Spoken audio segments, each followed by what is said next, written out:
Is my head in the game? Is my face in the frame? I think I am, so I'll say yes.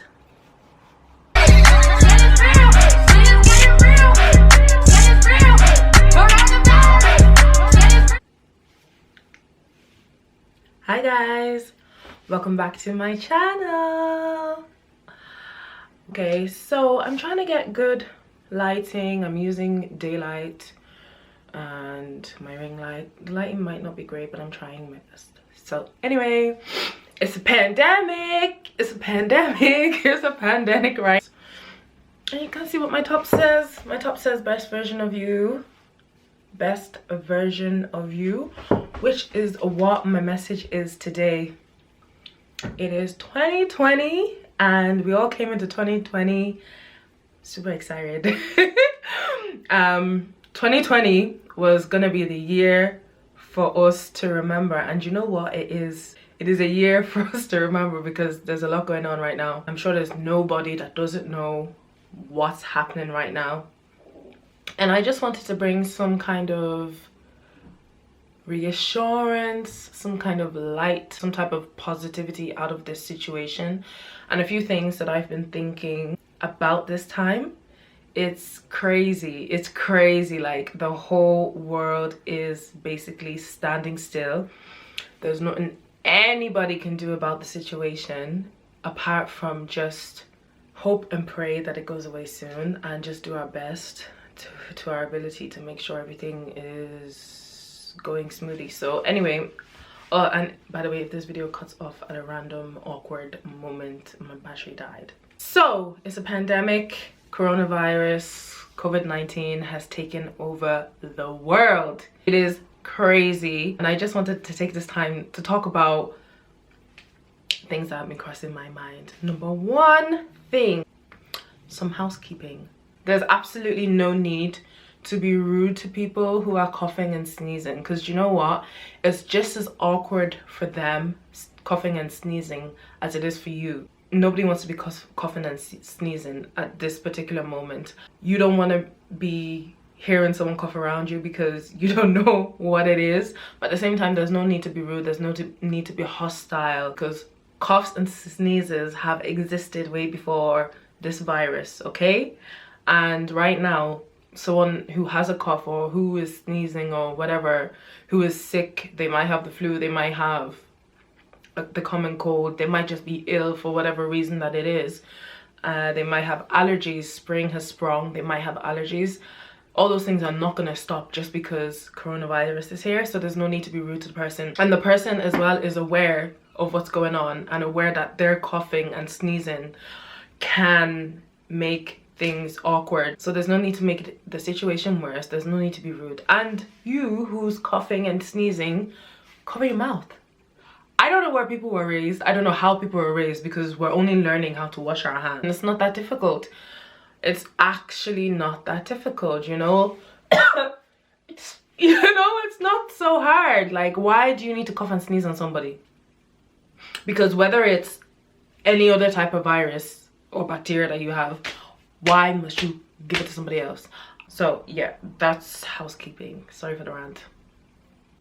So the first thing I want to talk about is something that's been on my mind, and it's crazy how it came about, but 2020, I'm sure a lot of us had plans, a lot of us had goals, a lot of us had things that we wanted to do, that we wanted to accomplish. And I remember when Kobe died, the tragedy with him, a lot of people were like, now's the time, now's the time, now's the time to do it. Now, whatever you wanted to do, now's the time to do it. All the things that you wanted to do that you haven't done, now's the time to do it. And I feel like we always feel like that when there's a death, when something tragic has happened to someone, and it's like tomorrow's never guaranteed. And I feel like that feeling wears off after a while. It's like I'm gonna do this, I'm gonna do that, and then boom, bam, bam. Especially in January as well. You know, a death happens, or it's just coming into a new year and everybody's like, okay, I'm on my A game, got a plan, gotta do this, blah blah blah. And COVID-19 came and showed us that tomorrow is never guaranteed, and you don't have to be dead to know that. Because I'm sure a lot of us had plans in April, May, June, and we don't know what is gonna happen with those plans. A lot of people who had jobs currently don't have jobs at the moment. A lot of people who do have jobs who maybe plan to go on holiday, who maybe plan to invest in a certain area, who maybe was thinking of leaving their job and going into being a full-time entrepreneur, cannot do that now because of the situation. A lot of entrepreneurs, their income has stood still. So it just really makes you realize that man really does plan, and God just looks and goes, okay, I'm gonna show you. Like, there are so many things that you may thought that you were gonna do, and right now it's like, okay, I need to sit down and I actually need to re-strategize. And how do you deal when something like this has come in your way and there's not even anywhere to run? You can't even travel right now and say, do you know what, my life wherever I live right now is not working, let me go somewhere else for a fresh start. The whole world is at a standstill. What are you going to do with yourself? What are you going to use this time to do? What is this time going to teach you? Because like, it is really teaching us that nothing is ever certain and nothing is ever sure, and you really need to know who you are as a person and enjoy your company and be strong within yourself. Because if you're not, and something like this comes up, you know what I mean? You know what I mean? So that's one thing that was on my mind. I'm speechless. Another thing that's on my mind is my heart really goes out to, like, nobody's safe.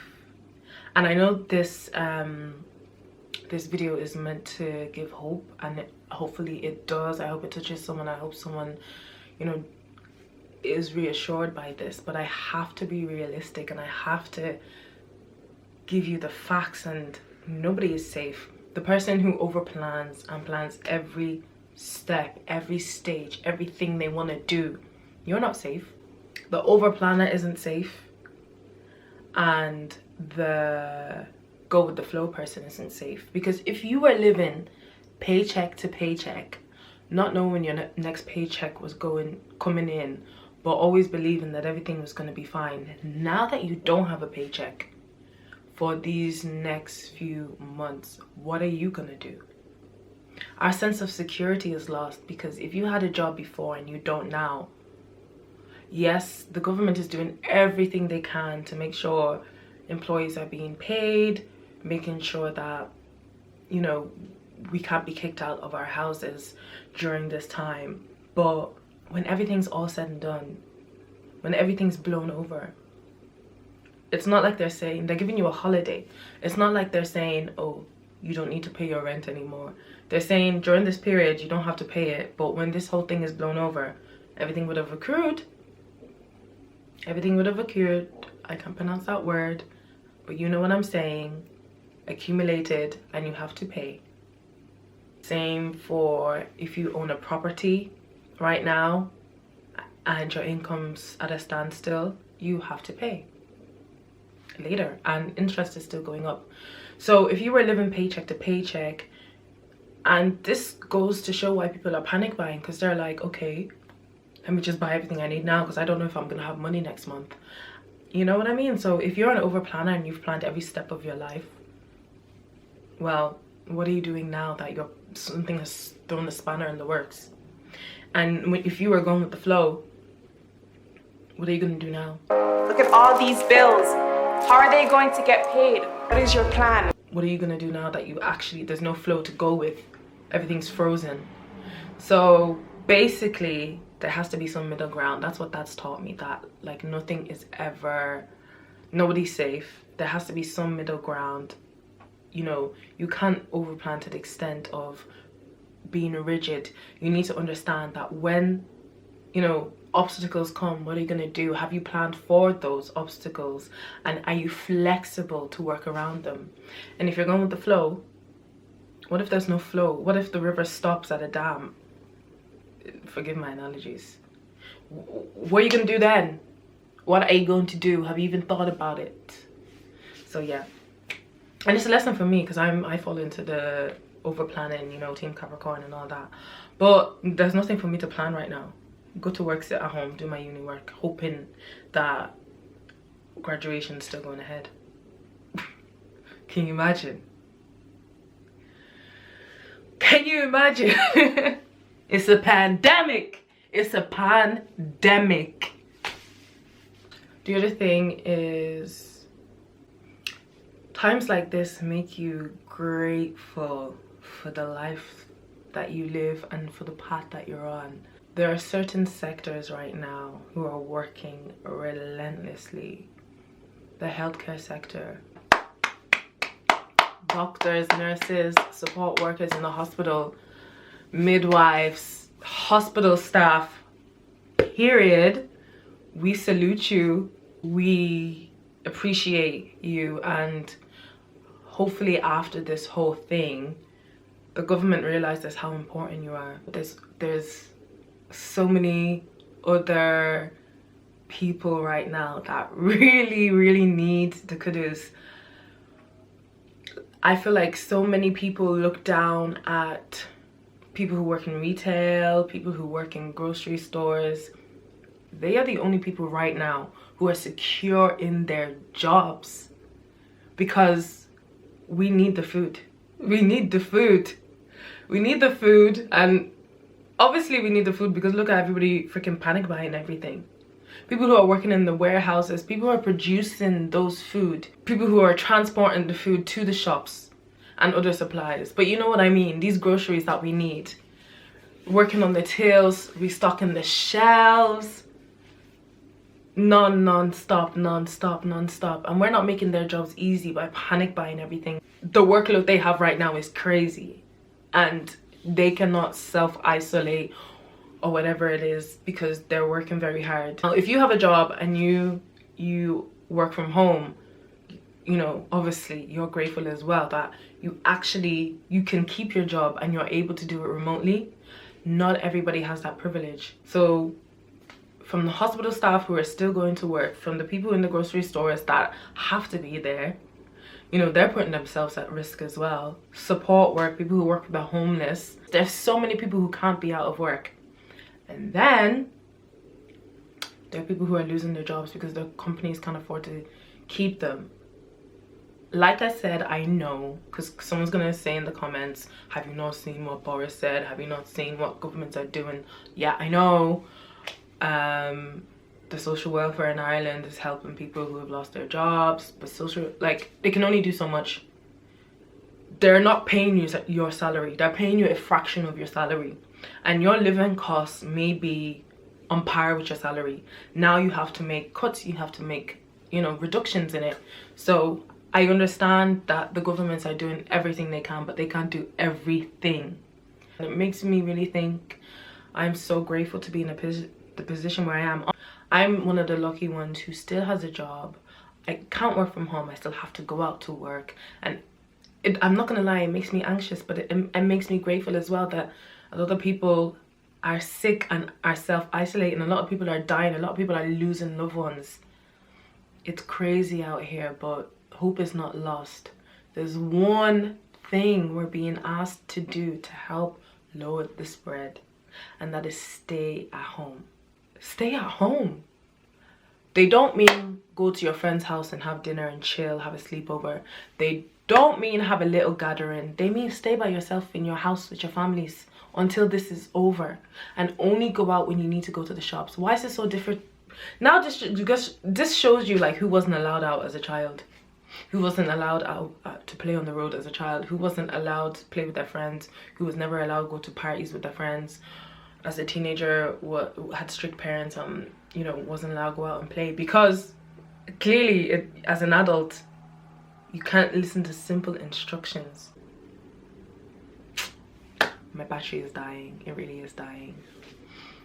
So sad. But yeah, I just wanted to come out and say, like, this time, what are you gonna do? Be the best version of you. Take this time to actually sit and reevaluate and learn and grow, read, watch things, enjoy times with your family. If you're self-isolating alone, be by yourself. Take time to be alone. You don't need to be with people. That's all I have to say. Oh, one last thing. I know I've just preached about staying at home, but if you are really insecure about your financial situation, there's a few supermarkets who need your help, and obviously they're looking for staff. They're going to pay you whatever it is. They're one of the companies, they're one of the sectors that are still making money during this time.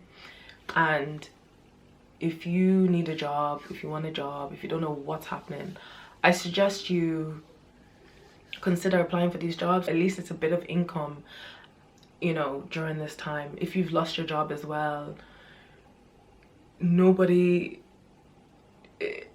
everybody is worth something at this time, and this is the time that we need to show our support to people working in supermarkets and showing them that they're worth it in society as well. So that's all I have to say. We're gonna get through this, guys. And I don't know if I've just been complaining or if I did bring a ray of hope. I really hope and pray this goes away. I hope that the effects are not too strong. Guys, come and pray with me. I pray that this goes away soon. I pray that even if we do get it, God forbid, nobody wants it, but if we do get it, please make us strong enough to fight it. People who are losing loved ones, my heart goes out to them. And let the aftermath, Lord, make us strong enough to make it through the aftermath. We cannot do anything without you. We're not going to be able to get through this without you. God, help us and give us the discipline to social distance. It may be hard for some of us, but Lord, give us the discipline and self-control to do what is right during this moment. So guys, that's all I have to say. And let's work on being the best version of ourselves.